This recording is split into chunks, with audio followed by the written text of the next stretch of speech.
Welcome to the Stories Are Soul Food podcast, presented by Cannonball Books, the kids' fiction imprint of Cannon Press. Met a ghost of a king on the road when I first fell. Fire burning to my knees I fell. Met a ghost of a king on the road. Here we are. This is very exciting is what this is. This is Sasf number what? Well, it's the very first Sasf lamp. Yes, it is. But what's the number of Sasfs? I believe 104. 104. The time was 104. We would have done this sooner if Brian hadn't been selfish and gotten sick. Oof, it was not. Yeah, I'm back though. He's back. Important. He's here. He's here. So we're doing Sasf episode 104, and this is the first. This is the first lamp. This is the first session of the Looking at Motion Pictures Club. Yeah. Which is pretty exciting. Should we change it to Looking at Moving Pictures or Motion Pictures? I think it is Moving Pictures. Look at Moving Pictures Club. I think that's what it is. Yeah. In fact, I've had people refer to that. I really appreciated you having us watch this moving picture. Like, so nice. Okay. So that must have been it. Yeah. So it is the Looking at Moving Pictures Club. I'm glad we went that direction. Yeah. If we hadn't, I'd want to correct course and go that direction. Right. I do think the branding has been lamp only without the k on the end. Which is good. I think club is extraneous. It's like the. So we say that doesn't need to be in the branding. Right. Nor does club. Because it could be society. It could be league. The Looking at Moving Pictures League. Lample. That's better. That's much better. Lample. Lample. Although lamp. Yeah. The lamp is nice. Yeah, it is. All right. Well, here we are. And we could change it to Looking at Moving Pictures Club Experience. And then it would be lamps. But with a CE. Yeah. I mean, that would be tricky. The experience is pretty nice. Yeah. That's a good word. Enough for now. Enough. It's lamp. It's lamp. You can let us know what you think when you subscribe to our mailing list, which people are doing now. Oh, nice. At the very least, it's lamp. We know that. Yeah. Whatever comes after, it's lamp. Yep. I don't know why this happens to us. It's happened with Sasf, and now it is happening again with lamp. And somehow we just fall down the acronym rabbit hole. Stories Are Soul Food. Yeah. And Stories Are Soul Food is now Looking at Moving Pictures. Right. Together with all of you. Yeah. Yeah. Do we want to start with the audience feedback, or did you have some opening? I thought we had one of my favorite questions I got was that from Amanda when she said, "My husband and I watched this together. Husband feels sorry for Burt, but Burt just makes me want to throw something. If we want to talk about the movie, but we've already sort of chosen teams, did we watch it wrong?" Yeah. Yeah. You've watched it wrong. And I think that's, I'm trying to decide, who do we talk about? Do we talk about Sammy or his parents? Well, first, what I want to do is I want to say, Brian Cole, what'd you think? I'm the one who made you watch this. So what'd you think? I really enjoyed it. I think it was an extremely human movie, and that there was no moment where and especially for Spielberg, it's his first coming of age movie kind of, or at least the one that's just coming of age. Yeah. And that felt so real to me, all of it. Yeah. And in fact, early on in the movie, almost too real, like so uncomfortable as you're watching where this is going through the eyes of an 8-year-old. Those are tough scenes. And I think that is where you got a lot of people thinking, ooh, this is uncomfortable. But that's the point. Such a good movie. Yeah. And then of course the cinematography and the way that it is about movies as art, and how do you make a movie, and how does art affect being human? And then especially how do our own parents' interaction with that? How does that affect you? Your peers. I mean, it felt to me so complete. At first, as you're heading into it, you think, is this just a totally wandering random story? And then just all the elements become complete. Not at all. By the end of it. Yeah.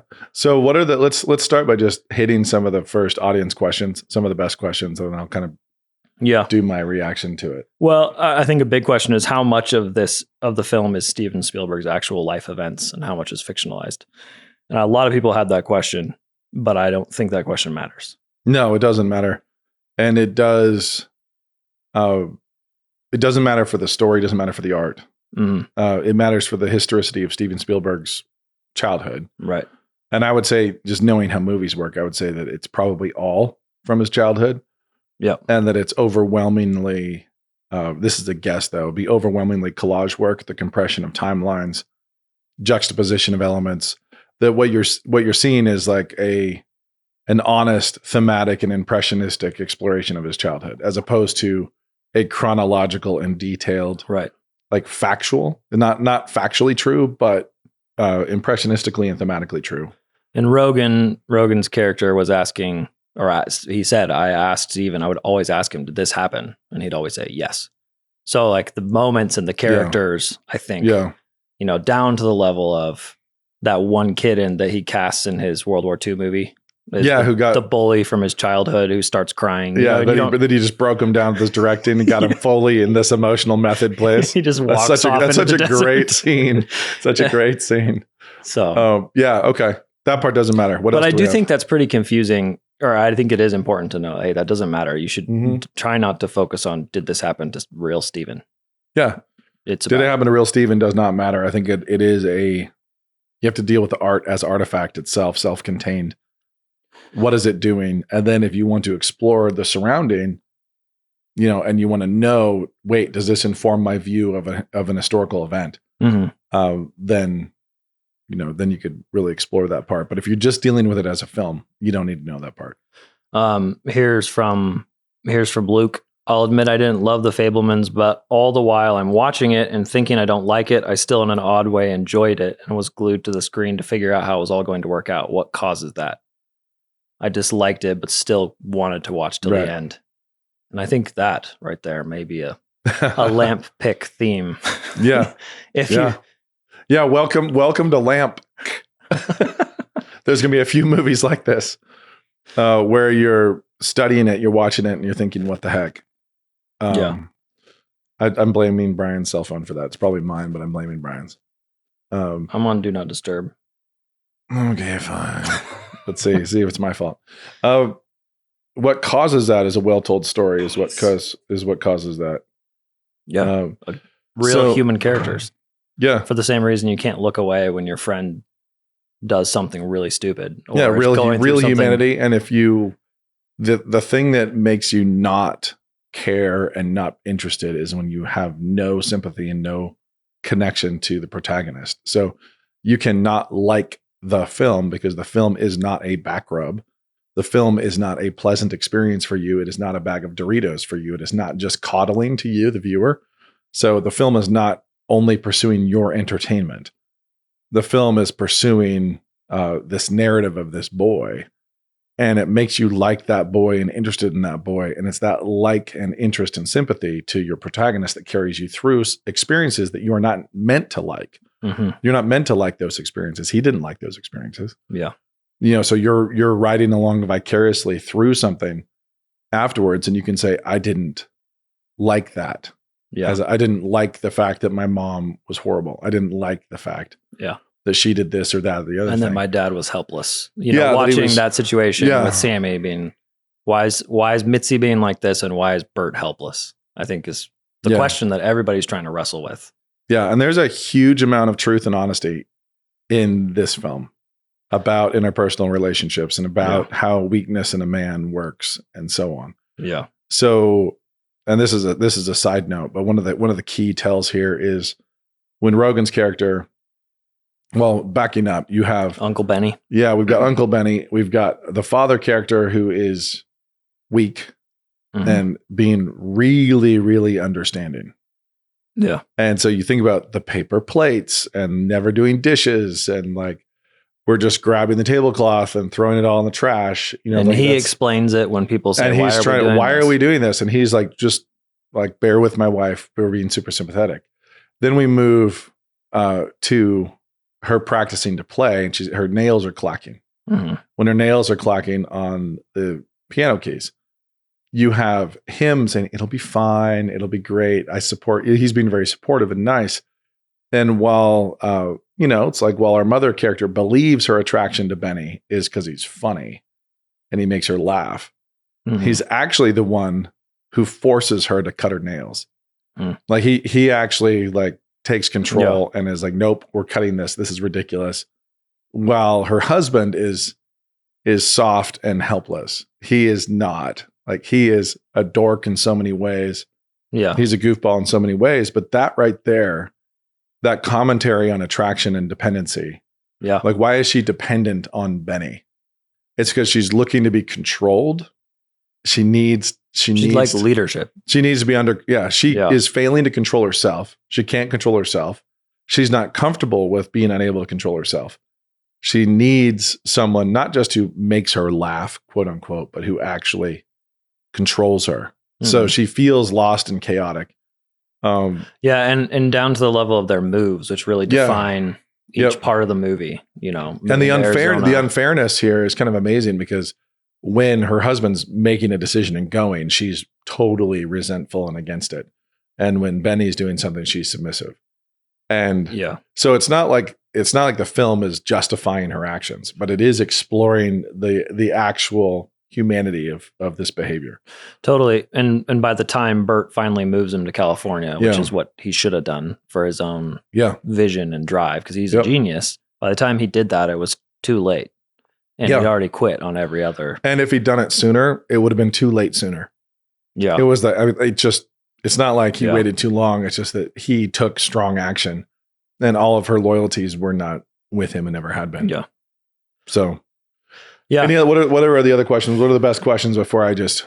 a lot of questions about Sammy's girlfriend, Monica. Yeah. Is that a poke at, just a lot of people saying, is that a poke at Christians? I think it is. But I think it is not in the story. I think it is in reality. I think when Christians are like that, it's a poke at Christians.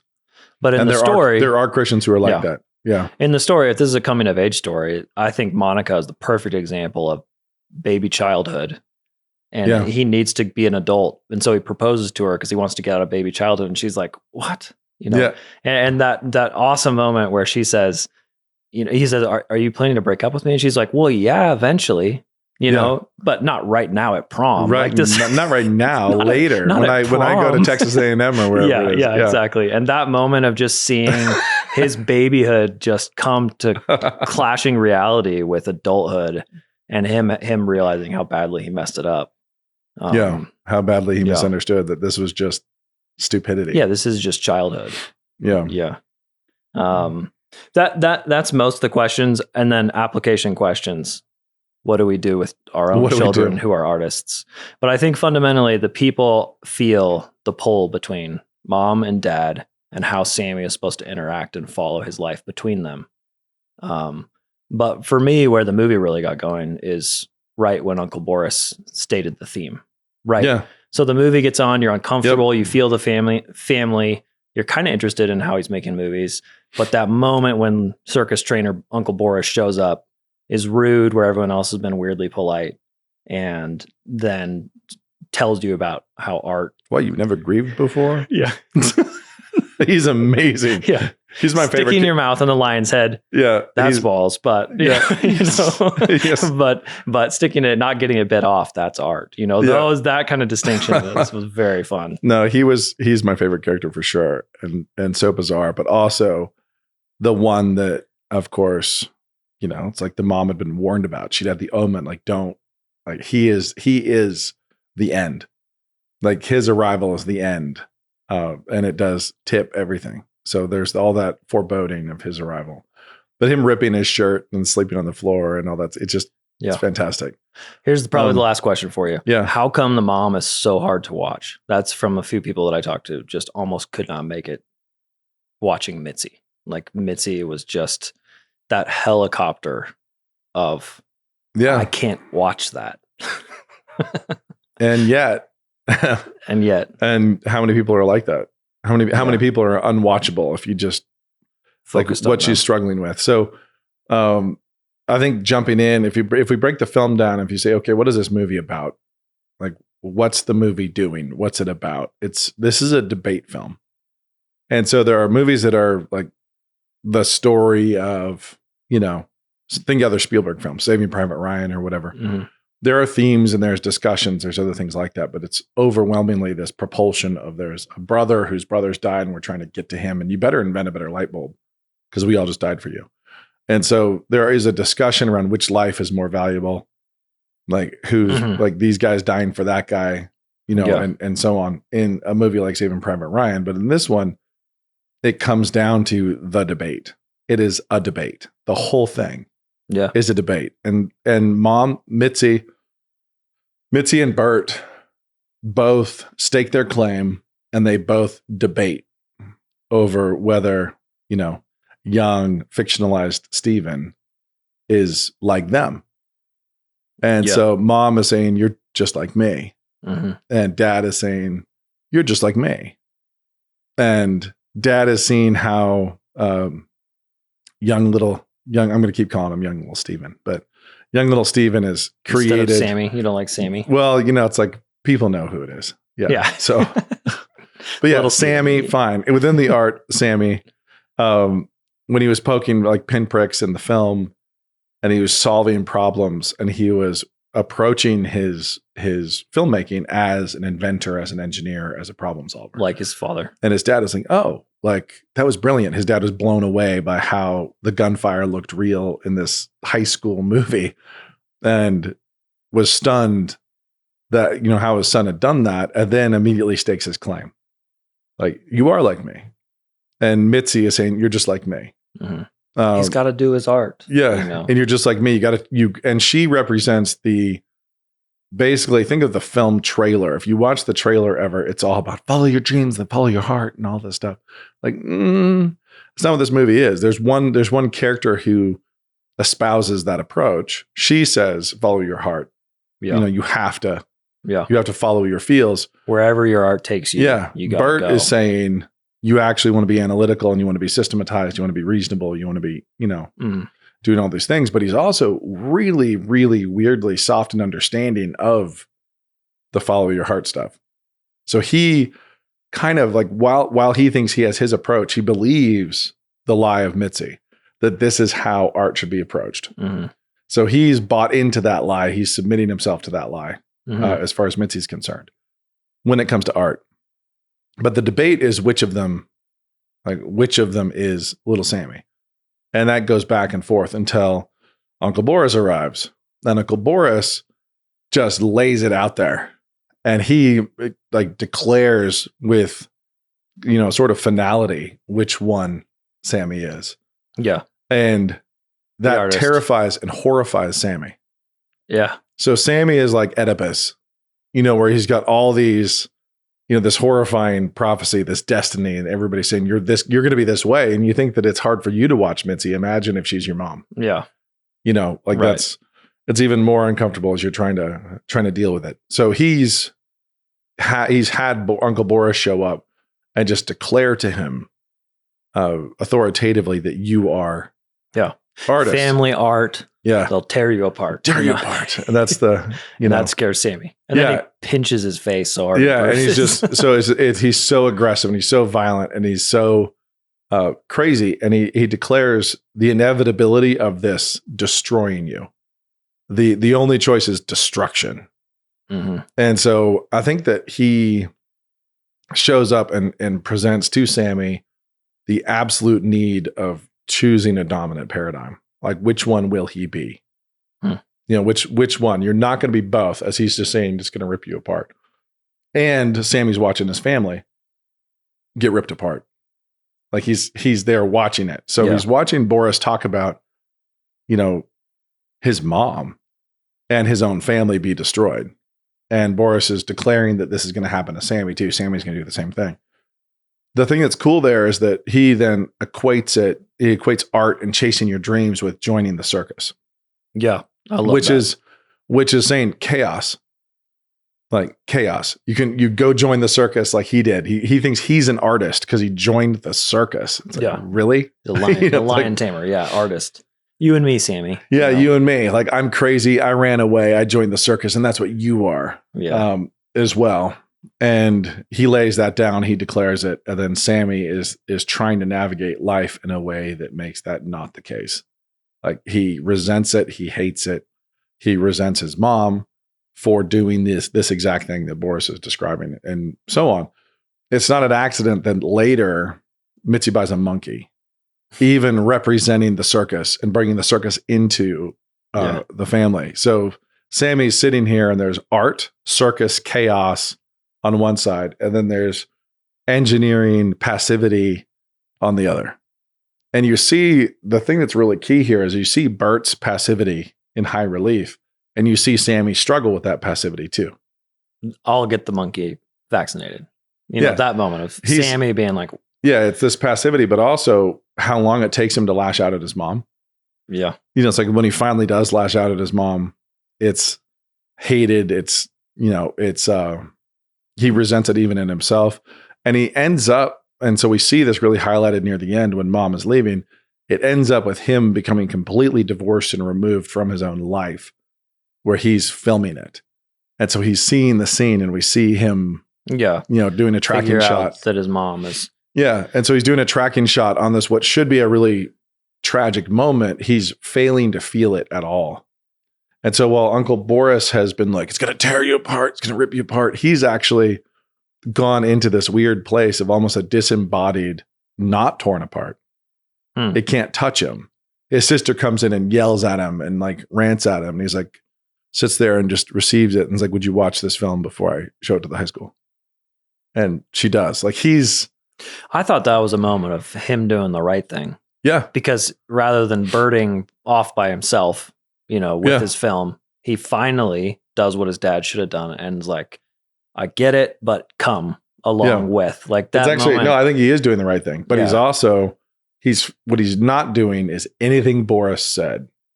Okay. So you look at what Boris said and how it's going to tear you apart and all this stuff. And he's not letting that happen. And so you see his disassociation from the feels, the horrible feels of this, which is, he's getting that from Burt, that disassociation. And he's kind of channeling it as a protection, but then he's still moving forward with aggression. So he's walking this tightrope. He's in the circus himself, walking this tightrope between the two, where he's not even reacting or being shattered or torn apart by his mother chasing her dreams and her folly. That thing that will destroy your family that Boris said, he's not being destroyed by it. And it's a really weird discussion. So mom and dad are both arguing. The uncle shows up and is saying, it's the circus and art. It's craziness. Follow your dreams. Mom continues to represent this up to and including bringing a monkey into the house, bringing the circus in. Dad remains passive and analytical because he's bought into mom's lie. And so because he's doing it a different way, but he is subordinating himself to that she has to follow her passion. She can't do it. She can't overcome her feels. Yeah. And she can't overcome her feels. The thing that's the most despicable scene is when she says, I know how selfish this is. Yeah. But I just have to. That's why I don't understand. We had a few people who said, man, this had the worst family values I've ever seen. And I think because they're watching Jonathan, this is for you. I said Jonathan volunteered to be the bad guy for this, as he says, this has terrible family values. I think you're misunderstanding what that Mitsi scene doing because you think that she's the one you're supposed to be imitating when very clearly she's. And if you watch the movie marketing that the marketers put together and launched, you might think that because the preview is all about believe in yourself and follow your heart, you know. But the fact is, what does the movie itself say about people who just follow their heart? They just follow their heart and they follow their dreams. What does it say about them? If you just follow your feels, put it that way, you just chase your feels, you ruin your family. You will destroy your family. You will destroy your relationships. You are the circus. Yeah. That's what this film says. And she says it. This is the most selfish thing I've ever done, but I have to do it. Because she's incapable of controlling her feels. She has to be led like a drunk driver. She just has to go high on her feels. And so there are the two key scenes with the mom are the one where she slaps him in the back, and then the one where she finally has that conversation with him right after he broke up with. And chasing the tornado. When she right. So maybe 3. Chase the tornado, slap the back, and then, I'm so selfish, but I have to. Right. And do you think, are those all 3 a triptych of the mom's personality, or do you think there's any growth in her character there? I mean, there was that weird scene. No, there's decay in the character. And so there's movement. Yeah. Because the debate for Sammy is, which is he? And how will he govern his own feels and his own art? the debate for Mitzi is, can she actually control herself? Yeah. And the answer is no. Mm-hmm. And the debate for Burt is, can he control his wife? Can he man up? And the answer is no. For a long time, no. And then he makes the move. Mm-hmm. He makes the move without Benny. He overrules his wife, and the bone breaks, and she leaves him. Right. But it was already set. That was set. So the fact is, those different characters moving those different ways, this actually was stunningly truthful about family and about artists. Mm-hmm. So if we move out of the film and move into real life, I have to say, of creatives and artists, geniuses, creatives, artists, anybody like that falls in these categories, they're the worst. Like, they're just the worst. I would know, not being a genius. Yeah. Like, it's just, we all know they're the worst. And anybody who is, make fun of the idea of the diva is, And so if you take somebody who has a respectable job, just a good, solid job. They're working on a road crew. They run an excavator. They are a teacher in a classroom, whatever. Banker, insurance, just fill it in. They get up, they eat breakfast, they go to work, they do their job, they work hard, they go home. Then you come over to my life and you have chaos. You have the circus. Like, there's always chaos. And there's other jobs that do this too, but you have a certain amount of chaos to it. And the question is, do you foment that chaos? Do you bring order to that chaos? Do you resist it? Do you push against it? Like, do you overcome it? But you can't get out of the rodeo. Or do you chase? Do you chase it? Yeah. Do you chase it, and do you inflate it? Do you make it worse? Do you let it destroy you? Do you let it destroy your family? Do you let it tear you all apart?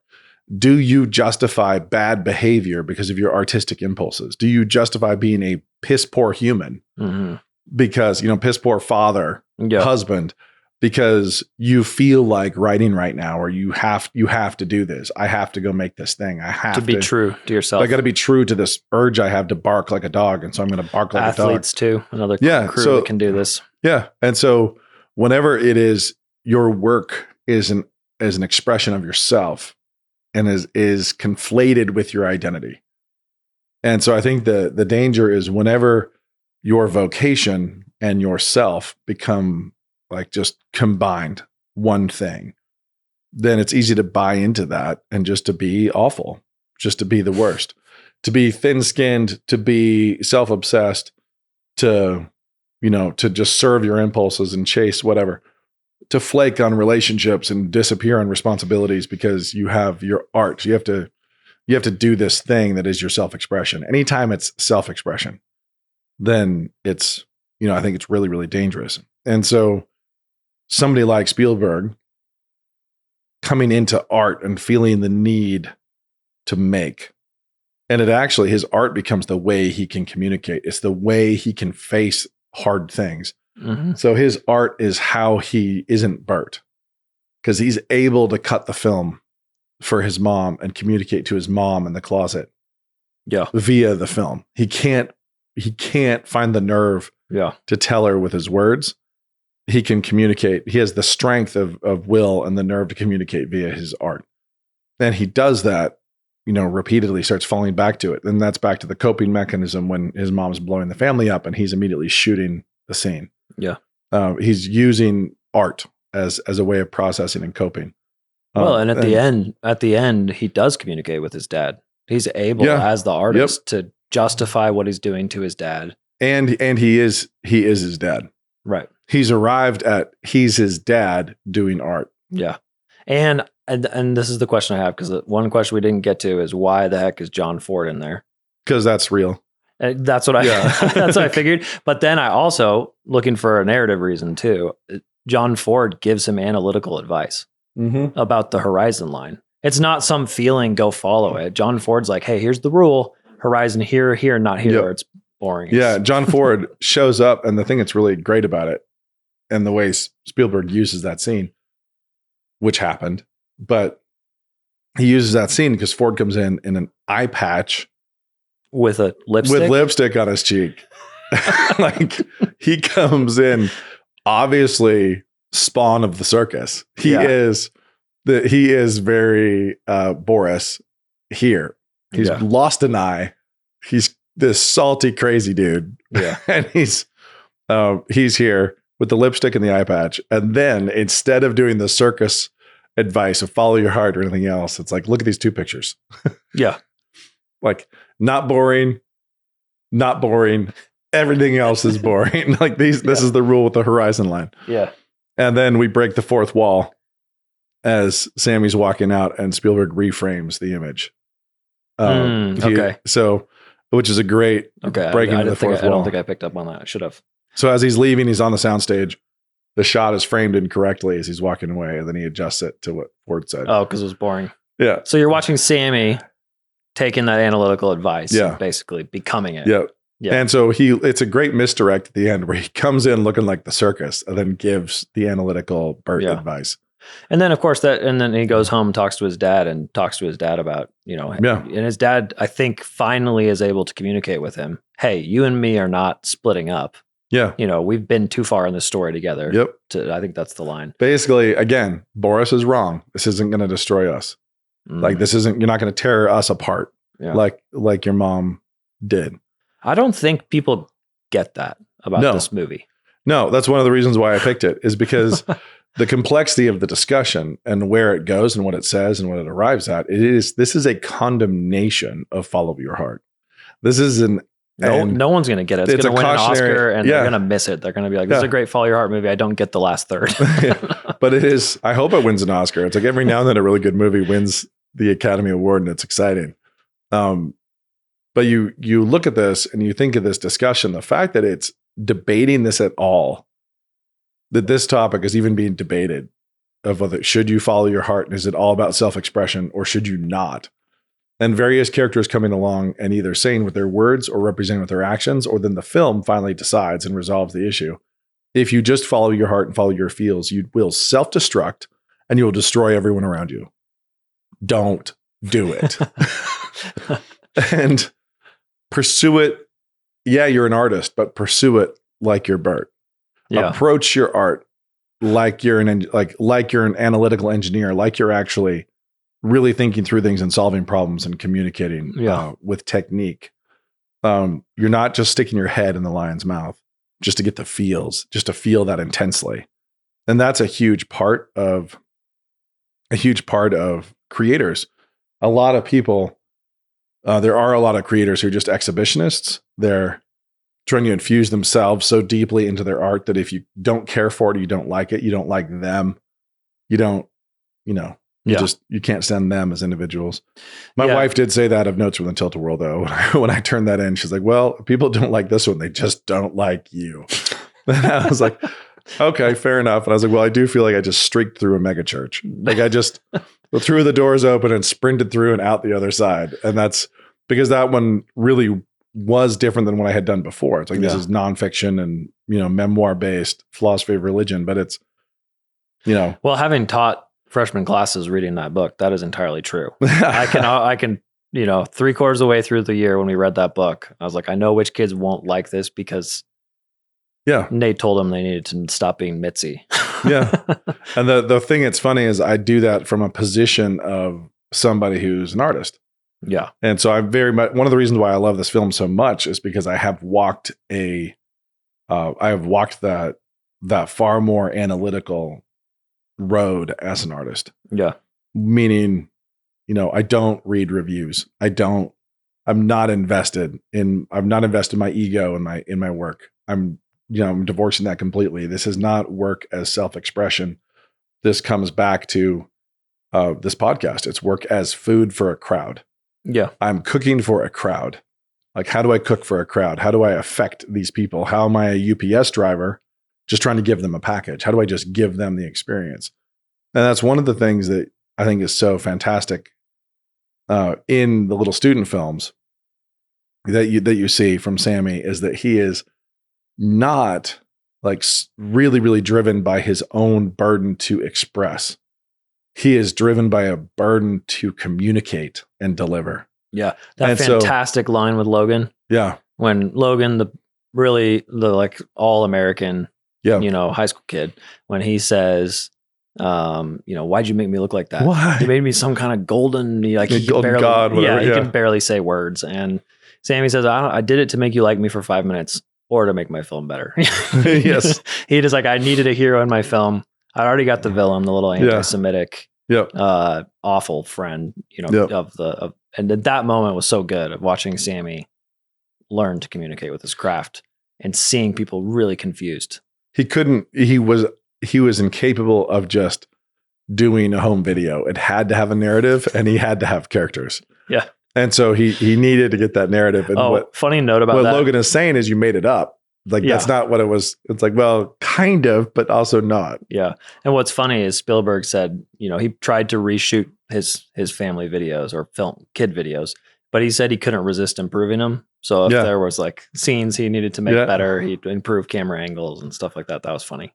Yeah, he did use just some old footage stuff. Yeah, he did use just some of his footage that he shot when he was a kid. And of course, if you talk to Spielberg, he's not going to tell you what you just said about the takeaway from this film. No. Because he says this is a film about the moment when a kid realizes that their parents are human as well. Yeah. And that's his description for this movie, which is a basic full stop, just boop, and walk off. Yep. Coming of age story. But what is the art itself doing, and what is it exploring, and what is being judged? And this is one of those things where the fruit of certain choices is accurately depicted. So one of the things that's the worst trait of Hollywood is that we see a filmmaker plant a seed of a particular behavior or a particular vice and then give it a fictional fruit, give a character happiness when they would actually have despair. Mm-hmm. That kind of a thing. So a storyteller, a novelist, or a filmmaker can catechize all of our kids and all of America with falsehoods like that. Hey, if you chase your dreams, your dreams, what happens? And then lie. If you chase your dreams, reject your parents' advice, things go well for you. if you just break all the rules and just dance because you just gotta, it's like, and we've seen it 100 different times, 100 different ways where people try to stop somebody, like, you shouldn't do this, you shouldn't behave this way, and they just gotta express themselves. They just gotta do it, and then the filmmaker delivers a falsehood. If you do this, there is happiness. If you do this, there is fulfillment. There is satisfaction. This film tells the truth. If you do this, if you just chase your feels, give in to your passions, and express yourself at all costs, what happens? Yeah. Like self-destruction, familial destruction. That was the one part. Total loss. If I can say that I felt like it was a weakness. I'll see if you think this is true. I thought the sister trying to justify why the mom left, where she comes in and says, that felt very top down, not part of the narrative of the sister saying, hey, imagine if you were married to someone who's so much smarter, and Benny is just makes her laugh, Yeah. That felt to me like a placeholder, sort of, so that we don't quite judge Mitzi quite so. I would say there's two things to that. One is real characters do rationalize and try to find explanations. They try to make it fit. Yeah. When somebody just blew it up, they still try to find the explanation. And doing that, what she's doing is showing that she is of Burt's cloth. She's cut from that cloth. And so she's trying to find. Okay, yeah, you can track her. She does that a number of times. Yeah, she's trying to find that. That's the sister with the glasses. I can't remember. She's trying to find the cause and the explanation that will make it make sense to her. How do I make sense of this? Two, though, is I do agree with you, and I think part of it is because we just don't see enough of her. Yeah, there are these little tastes. We don't have enough sense of her reality for her to say something like that at that moment. So I do agree with you, because it's coming from a person we don't know well. Yeah, so it feels like a theme stated. It feels like is this the filmmaker speaking? Yeah. Yeah. And I do think it's more a designation of her of like which side, which branch she's from. Yeah. Okay. But we don't see enough of her earlier to justify that. To earn the theme. Yeah. Yeah. One thing part of why I felt this film was so complete is just you could flip over every rock and see the other side of it. Yep. Like, you know, and I was just reminded after you talking about chaos, it's not only Mitzi and Uncle Boris that talk about chaos, because at the last scene with Logan, where he finally bonds with him, Logan tries to give him a joint and says, you know, marijuana helps you see how out of control everything is. And you realize, and Sammy says, no thanks. Yeah. Right. And I think that is saying Logan's doing the same crazy out of control stuff. And Sammy wants no part of that out of control, which is, I kind of hadn't understood or hadn't connected why Logan's connected with chaos as well. You have to also realize that even in editing the beach day the way he did, he's taking control and he's asserting dominion over just a day at the beach. Yeah. And so he's always in the act of taking control all the way back to when he's using it as a way to communicate that he knows to his mom that she's cheated. And that's probably, critics talked about the scene where he's watching the movie on his hands. Yeah. And that association of, you know, control and film on your hands is a powerful one too. Yeah. I don't know. That aspect where you can revisit the story and walk your way all the way through it, either through the lens of film or through the lens of the sisters or through the mom or the dad. That's how you know that it's a good complex movie. And here's the big thing. Now, jumping out of the movie, this film makes so much sense to me of why Spielberg is as good as he is. It's because he has, as a creator, he's found this balance where why is the same guy responsible for all these like massive cultural moments? You know, it's like, and I'm not just talking about like successful box office or things like that. I mean, massive cultural moments. The same guy has made all these things. And it's because he approaches his films as not as chaos and as self-expression, but as an opportunity to bring order like to chaos and to communicate to an audience in a way that's powerful and speaks. Yeah. And so whether you're talking about a Jurassic Park or you're talking about Saving Private Ryan, E.T., or E.T., Jaws, Indiana Jones. I mean, every single one. I mean, as I was looking through his backlist and I should have known, but I was like, wait, has he done anything that we don't know about as like part of our cultural consciousness? No, and even a film like Munich is just, whoa. I mean, it's, you watch that movie and there's things about it that, you know, that I don't care for, but it's really powerful and it's really honest.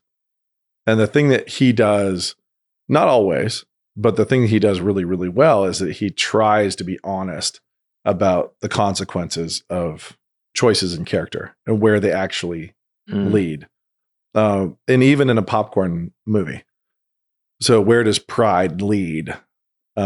He's very, very honest about it. Where does weakness and humility lead? Yeah, the trying to kill the big shark and thinking you can do it. Yeah. You know, you get it. Yeah. Well, Jurassic Park is even more like all about pride and hubris and everything else.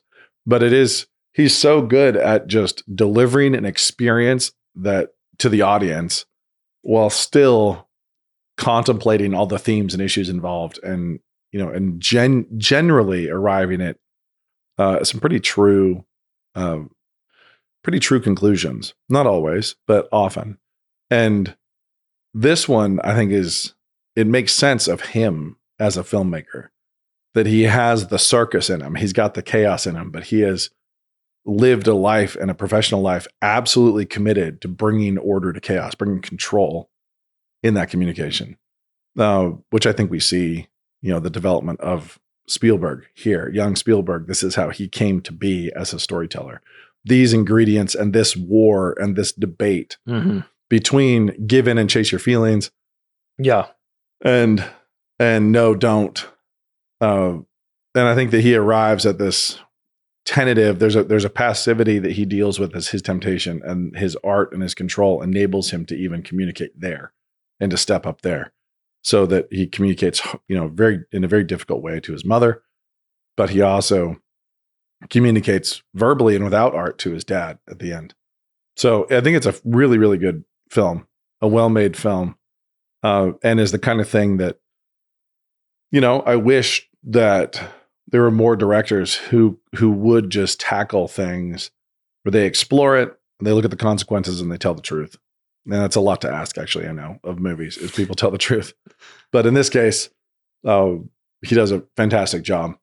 And he is in no way, in no part of the film, could you ever say he is endorsing Mitsi and what Mitsi did and the follow your heart stuff. You cannot even begin to build a case for that, although the marketers tried. Yeah. Yeah. And it's just down to the level of each line being fun.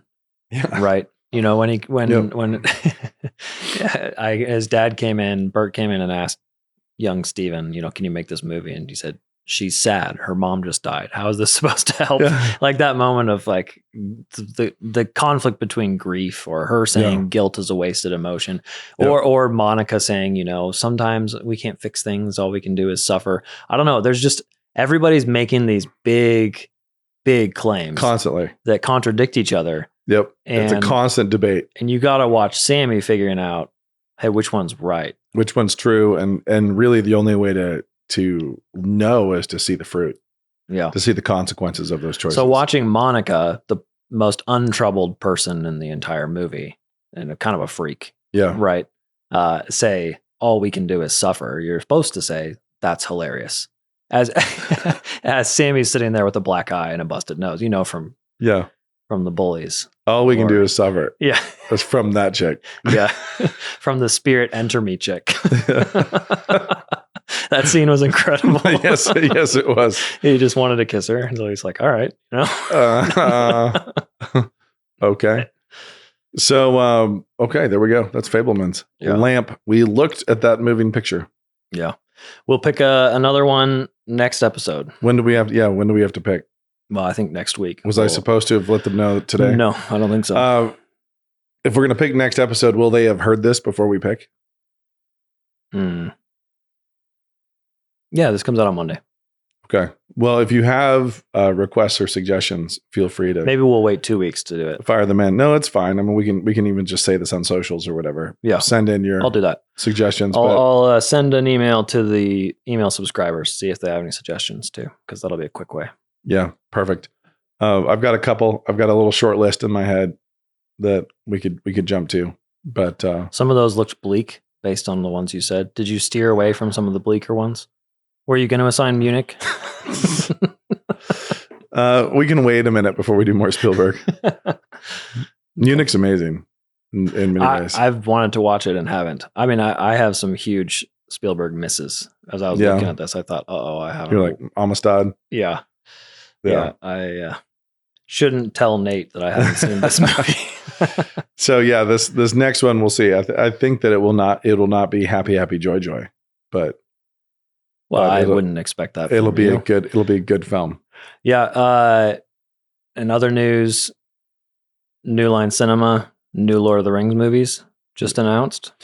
You know what? I'm so relieved. It's about time. That's sarcasm. That's known as sarcasm for any of you who don't know me well. And then also Iger announced, what did he say? Man, it was another Zootopia, another Frozen, and another Toy Story. He's trying to go back to the well. So that's so important. I just turned my phone back on, which means it's probably time to go. That's fine. I just thought it's hilarious to look at what the moves are. Spielberg's making this movie, something he's never done before, and has wanted to tell his whole story. And then everybody else. Hey, we're reheating yesterday's Krispy Kremes. You loved Krispy Kremes before. What if they were warm? What if we warmed them back up? Alrighty, the end of Lamp 1. This has been Sasf 104. I'm going to go take a bunch of phone calls. Hi, it's Brian Cole here, wanting to let you know how you can support the Stories Are Soul Food podcast. You can do that by checking out Canon Plus. Head over to mycanonplus.com. Thanks for taking the time to listen to the Sasf podcast. We'll hopefully be seeing you at mycanonplus.com.